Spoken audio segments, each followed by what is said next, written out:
Lattie Moore was a country and hillbilly singer-guitarist, an admirer of Gene Autry and Hank Williams, whose early high-energy numbers anticipated rock and roll in everything but name. Lattie Harrison Moore was born in 1924 in Scottsville, Kentucky, to Dora and Homer Leo Moore. His father was a tobacco farmer turned preacher. The young Moore had an interest in music at an early age, and as a boy learned to play the guitar, mandolin, and upright bass. His first job out of school was as a projectionist at the local movie theater in Scottsville. As a teenager, he was an exceptionally big fan of Gene Autry and the latter's country and western songs, and he also admired the work of Roy Acuff, Hank Snow, and others he heard on the Grand Ole Opry. And a bit later, he added another name to that list who came ahead of all the others, Hank Williams. At age 19, he headed to Indianapolis, hitchhiking his way to the city where he felt he had a shot at making a living as a musician. He was drafted into the United States Navy around this time, but didn't stay in the service very long, and Moore was back in Indiana by the end of 1944, playing small clubs and other minor venues. He was also married around this time, and later hosted a local radio show, as well as working on the musical side of an act put together by aging cowboy movie star Lash LaRue. In 1951, at age 26, Moore made his recording debut on the Arrow label with the single Hideaway Heart. Backside was Married Troubles, which quickly disappeared without a trace. By then, he was also broadcasting on the Midwestern Jamboree on radio from WIBC in Indianapolis as the show's MC, and he later performed a similar function on television from Bloomington, Indiana. Moore got another chance at recording in 1952 in Nashville on the Speed label, where he cut Juke Joint Johnny, reportedly after auditioning for the head of the label on the sidewalk outside of Ernest Tubbs' record shop.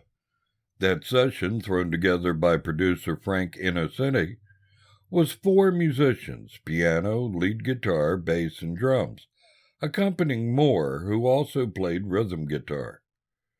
Featured a very heavy drum sound, in part to cover up the fact that the musicians, apart from Moore and the lead guitarist, hadn't really learned the song. The result, wholly by accident, was the first rock and roll style record ever to come out of Nashville, in the view of Innocenti, as quoted in a September 2000 essay by Bill Millar for a reissue of Moore's music. Jukebox Johnny was ahead of its time, so much so that it couldn't have more than a local impact, but it was also covered by other artists, including Red Sovine. It did do well enough to justify Moore's cutting a second single on Speed, Baby I'll Soon Be Gone, which also did well locally and regionally, though this single was in a somewhat different, more familiar honky-tonk style. Moore's recording career was jump-started in 1953 when he signed to Sid Nathan's King Records, for which he recorded some 25 songs in a 3-year period, with a band that included Zeke Turner on lead guitar, Hank Williams alumnus Don Helms on steel guitar, and Tommy Jackson on fiddle. During this period, he also worked with Jimmy Logston, a good friend with whom he co-wrote one song, Louisiana Man Blues. For all this work, Moore didn't see any notable hits among the half-dozen singles he released on King, nor did he always see his name turn up on the writing credits of the songs he composed, a situation that made him fairly cynical about working for Nathan. By 1956, he was on the Arc label, cutting an updated rock and roll version of Juke Joint Johnny, as well as doing an EP containing some Hank Williams songs a little bit later. By 1958, he was signed to Starday Records, working out of Beaumont, Texas, and moving between country and rock and roll with no notable success. The following year, with the intervention of his friend Webb Pierce, he was re-signed to King Records, and he was writing songs steadily in addition to recording. Among his other works was Out of Control, which he co-authored with George Jones. But his most notable success came in 1962 with the single Drunk Again, which became a modest hit. During the 1960s, he shifted more toward straight country music, abandoning rock and roll and rockabilly. He showed up on bills supporting Johnny Cash and cut his own songs as well as those by Ray Pennington and Jerry Reed, among others. His departure from King at the end of the 1960s marked the end of his work for a major label.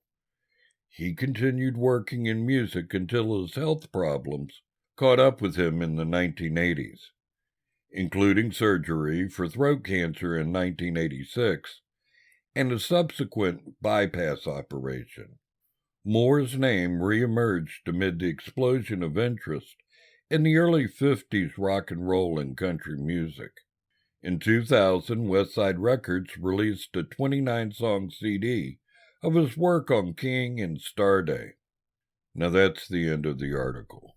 Sadly, Lattie Moore died June 13, 2010, at age 85.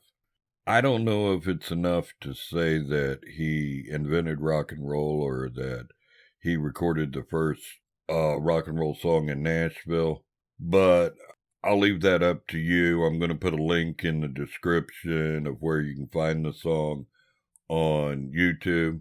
Let me know what you think in the comments section.